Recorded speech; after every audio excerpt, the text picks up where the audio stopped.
Okay, which Neon Talk version is this? 28.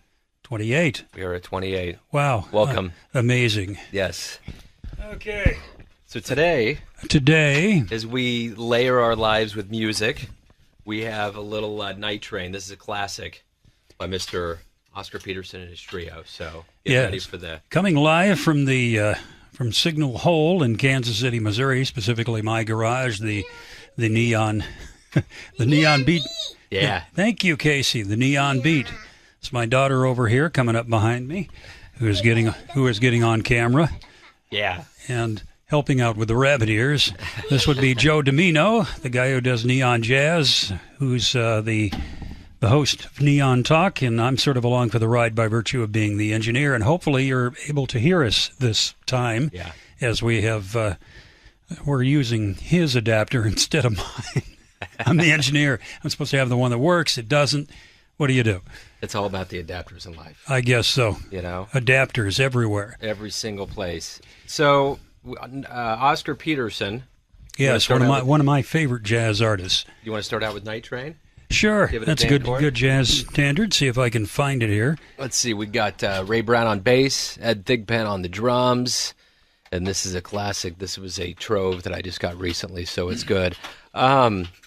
So as we get ready to kind of cue this up here, I got to say, the Charlie Parker celebration, my beautiful girlfriend Amanda and I went to the Folly on Saturday and caught the live celebration with Devon Pennicott and Sullivan Fortner, and David Bassey was the host. It was he's awesome. He and Amanda are texting me from the location. I, of course, had to do something else. So you got the glory. I got to sit there, and at least you texted me with what was going on. We got the stories. I need to get out more, man. It's okay. Somebody's asking me what do I do with my evenings, and I say I have lots of dreams about flying, man. You're flying all the time. Well, not in the sense you're thinking of, right. Feel like you're working all the time. You have lots of dreams about. Yeah, never mind. Well, you got to have your dreams. Well, that's the only way. My dreams are getting better all the time. That's right. See, hey, that might make a nice hit song. It should. That sounds awfully jazzy. Yeah, my dreams are might actually flying. Work. Unless we're still around, I'd ask him. That's right. So the only thing that may have been a little wonky was there was only 4 people at the 21 Horns salute at his gravesite Saturday morning. Oh, really? And I think there's some years where it's good, there's some years where it's thin, but I think that the thing is, I was talking to Ken Laverne, he's a Hammond B3 player here in KC, he plays at the Green Lady, and we were talking about Charlie, and the thing that I'd like to bring out whenever I talk about this is, what would Charlie think if he knew that everybody was doing this? After all this time, after 35 young years on this planet, that he left that kind of an impact, because he ripples through every ounce of music that's out there. Do you think he would be blown away by the fact that we devote a week here, Birdland's still thriving, and the world talks about him all the time? I think he would be. I may have shared this before. Now this is another genre of music. If you were talking to Johnny Cash, right, or Jerry Lee Lewis, or what was becoming the rockabilly movement, right, they've all admitted, Chris Christopherson, any of this bunch, all admitted they didn't see their fame even coming along, right, or let alone the genre of the rockabilly that they were doing, right, would become the basis for rock and roll. Yeah. I think that Memphis sound. Yeah. Well, I guess the example I was pointing out when I was talking to him was Miles Davis. When he did that 60 Minutes interview and they were talking to him about all these genres, when he was done with it, he was out. Like, he didn't want to talk about bebop anymore. And when he was done doing his, electric jazz kind of thing and kind of getting more into R&B later in his life, he just wanted to move on. He was tired of talking about Sketches of Spain and that era. It seems like these guys want to move on, but at the same time, there has to be a healthy reverence for the fact that at the end of the day, they made something that was indelible. A lot of the great stuff was by guys that were just doing that thing we do. Doing that thing you do. That's right. And you're out there doing it, and I think it may be directly proportional to the amount of passion and love you give to it. Right. Because if you're, excuse me, coming off a cold. Right. If you're really into what you do, you're not thinking about whether people are really paying attention. it's interesting. Isn't that interesting? I mean, yeah, I would set out my cup once in a while. You could drop some change in it. Right. But I got a next-door neighbor I've talked about who sits out on his porch and plays guitar. You can hear him strumming down the street. Right. That's not why he does it. Right. He's just baying at the moon is what That's right. what I tell him. That's right. I told him once, I said, you ought to go saxophone. That way you could actually say that. Yeah, right. So this morning over a cup of coffee, Amanda said, there was a local DJ that said that U2 is overrated.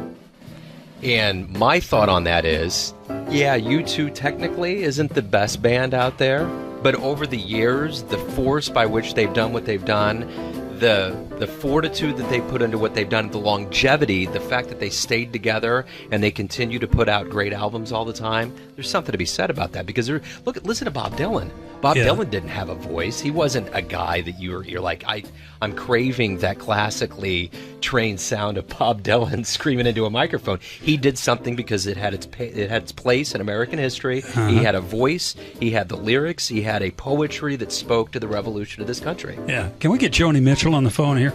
Hold on. Right quick. Let me see.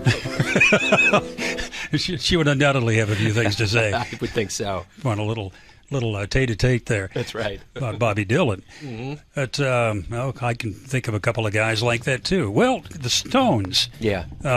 Rockin'est grandpas in the free world, right. as I heard Conan O'Brien call him here the other day. Yeah. Yeah, their new album's going to be called Hey You, Get Off of My Lawn. Right now.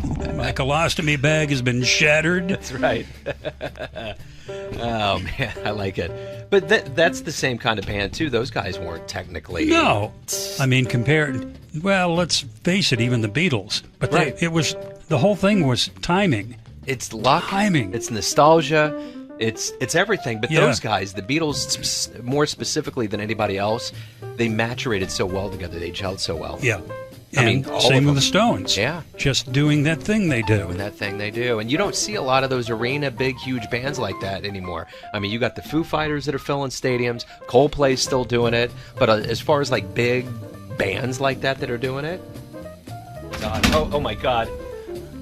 It's 10% battery. We better hurry up. We better hurry up. You've got a low battery there. That's right. So I got another one right here. Okay. So I got your low battery right here. There you go. All right. So, yeah, we're talking about big, huge arena acts, but we're, talking about jazz, too. And you talk about something where you have to do it because you love it. The crowds don't flock to jazz like they used to, but it's all about the love. These guys, jazz is alive and well because people love it, and so do the musicians. Everyone involved. And I would say that's sort of our calling, if you will, is to, like yourself, to help people remember the shoulders that the present music is standing on. Right. And secondly, we're still doing it. Yeah. Well, I think that's the thing that's so key about this week that Charlie Parker was celebrated is that at the end of the day, it's important for us to keep it alive. We're in Kansas City. We're in one of the 4 cradles of jazz, and we got to keep that going for the next generation. All the stories, every interview, every recollection, all of that needs to be kept alive. Ahmad Al-Adin's wife was there giving out awards that night, and she was talking about the memory of him. And as far as like the lore of Kansas City with all the musicians that had rich tapestries of story, he was one of them. And it was good that his name and his legacy lives on. So it's good. That's what we're doing. Cool. So listening to the strains of Oscar Peterson. That's right. And the group underneath of us here. Well, I think we're through. Is that the name of the album? Yes. Oh, okay. We're not listening to Night Train now, but that's the name of the album. We slipped in. We went from Night Train to Sea Jam Blues. And of course, Night Train, when he shows you the album, is actually backwards after the camera translates it, so it's probably backwards. It's that Beatles lyric. It's gone backwards. So with that, speaking of backwards, we got to go forward here. Yes, sir. It's probably nice for us to just say, enjoy the music, my friends. That's right, my friends.